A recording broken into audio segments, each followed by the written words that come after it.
السلام علیکم ګرانو دوستانو. نن به زه تاسو ته د کرکټ په هکله باندې یو څو تازه او ډیر مهم خبرونه درکړم چې خاص کر زه به تاسو ته وایم چې په آی پی ایل کې نن د رشید خان دوی ټیم لوبه ترسره کړله او خوشبختانه دغه لوبه بیا د رشید خان دوی ټیم ګټلې ده.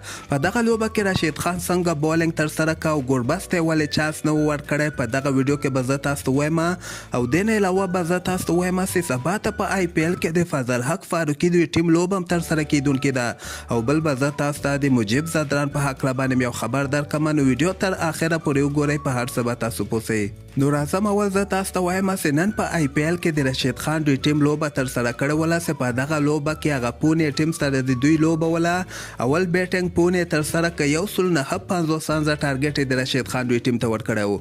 په دغه لوبه کې به زه تاسو ته وایم چې د رشید خان اولنۍ لوبه وله چې 4 اوورو کې 20 رنزه ورکړی دی او د مقابل ټیم یو لوبغاړی آوټ کړی ده.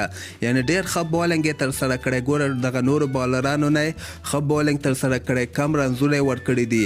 بل طرف ته د رشید خان دوی ټیم بیا وکولی چې دغه ټارګټ پوره کړي. په 20 اوور کې دغه ټارګټ پوره کړی ده. 15 لوبغاړي آوټ شوي دي.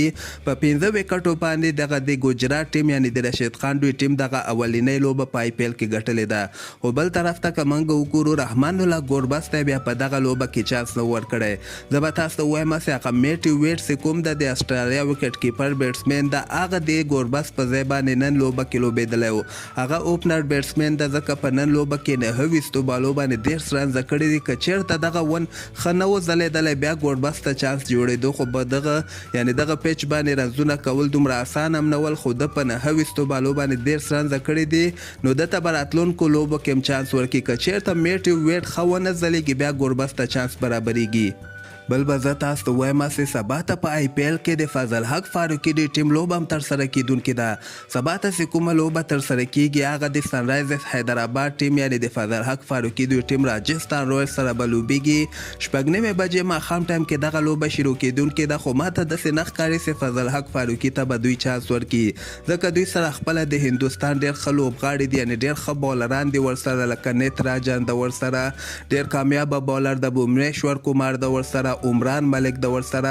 نو د هندوستان خپل بولران ډیر ښه دي. نو فضل حق ته خو دوی یعنی تمرینات ور باندې ډیر ښه کوي. تمریناتي لوبو کې فضل حق فاروقي ډیر ښه بولینګ هم ترسره کړی و. ما ته خو نه ښکاري چې فضل حق فاروقي ته به په دغه اولنۍ لوبه کې چانس ورکړي، خو بیا هم ګورو دغه به سبا ته که خیر معلوم سي.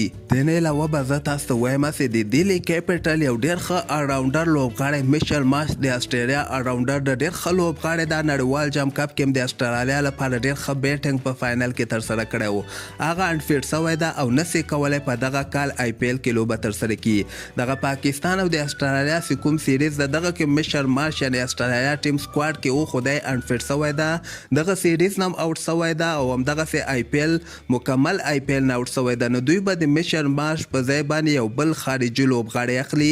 او دغه نه علاوه به زه تاسو ته وایم چې سبا ته د پاکستان او د اسټرالیا اولنۍ 50 اوریزه لوبه هم ترسره کیدونکې ده. دغه لوبه غرمې ټایم کې 2:30 بجې د افغانستان په وخت باندې شروع کیږي. پی ټي وي سپورت 10 سپورت باندې تاسو دغه لوبه لایو هم کتلی سئ. او بل به زه تاسو ته د مجيب زدران په هکله باندې یو خبر درکړم چې نن مجيب زدران 21 کلن سو او د افغانستان دغه لوبغاړي چې کوم دی لکه محمد نبی، رشید خان، حضرت الله زازی، دغه نه علاوه دغه دولت زدران، افسر زازی، شرف الدین اشرف، فضل حق فاروقي، قیس احمد، دغه ټول ورته مبارکي ورکړې ده چې مجيب ته مبارکي ورکړې ده چې 21 کلن سوی ده. نو همدغسې تازه خبرو لپاره تاسو دغه چینل هم در سره سبسکرایب کولی شئ.